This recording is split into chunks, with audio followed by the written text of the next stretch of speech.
الله الرحمن الرحيم. اهلا بكم في قناه ست البيت. النهارده ان شاء الله هنعمل مع بعض صينيه بطاطس بطريقه سهله وبكل تكاتها.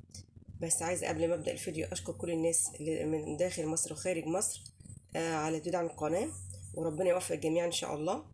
بص يا ستي، انا معايا هنا كيلو قوطه وبصل وفلفل. طبعا البطاطس انا قطعتها وحطيتها في ميه عشان ما تسودش. طبعا هنبدا بقى نقطع الحاجات دي ونيجي مع بعض. انا بس هوريكم بس التقطيع اللي انا هعمله. بص انا بقطع القوطه قطع صغيره كده مكعبات، والفلفل برضو مكعبات صغيره، والبصل شرايح كده. ماشي، لازم تقطعي بالطريقه دي عشان تخلي طعم البطاطس تبقى طعمها حلو. هنخلص بقى ونيجي مع بعض.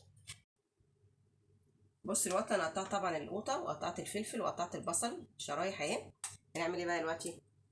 هنحط الثوم اللي احنا دقيناه بالكزبره كده. اعملوا بالطريقه دي يا جماعه، بجد احلى صينيه بطاطس تاكلوها. وهنحط كمان خل، هنحط كزبره،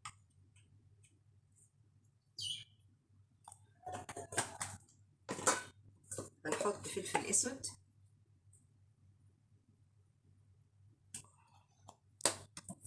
وهنمسك الحاجات دي كلها وندعكها بقى كده.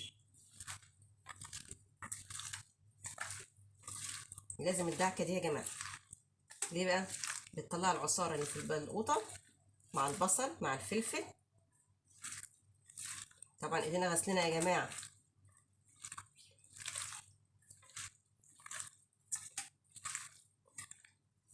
انا بقول للبنات المبتدئين يا جماعه، اعملي بالطريقه دي، ولا لحمه ولا فراخ ولا اي حاجه. اعملي صينيه البطاطس دي هتاكلي احلى صينيه بطاطس. كده خلصنا. كده نجيب البطاطس، هنحط جزء منها كده ونقلب برضو كده بالمنظر ده. ونجيب ميه زي ده كده، ونحط بقيه التوابل.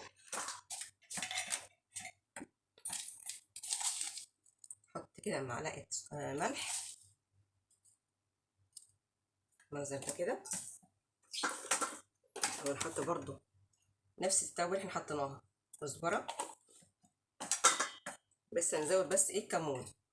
الكمون ده لايه؟ عشان التوم اللي حطيناه عشان ما يعملش لو حد عنده قولون ولا حاجه ما يتعبش. هنحط برضو فلفل اسود برضو بتحطي بس مش كتير بقى عشان حطينا طبعا في القوطه. هنحط طبعا شطه، اللي عنده عيال يعني اطفال ما يحطش الشطه.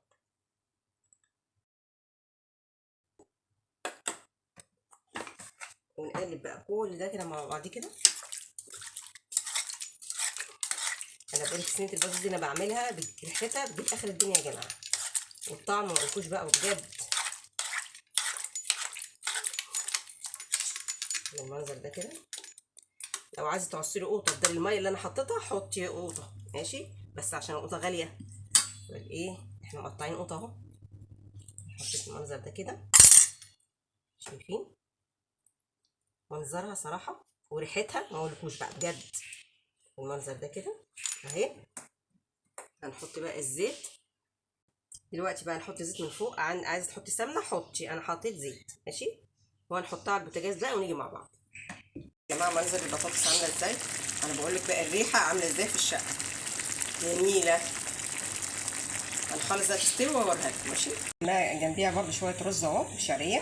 عملت كمان فرخه مشويه ماشي، وبألف هنا وشفا.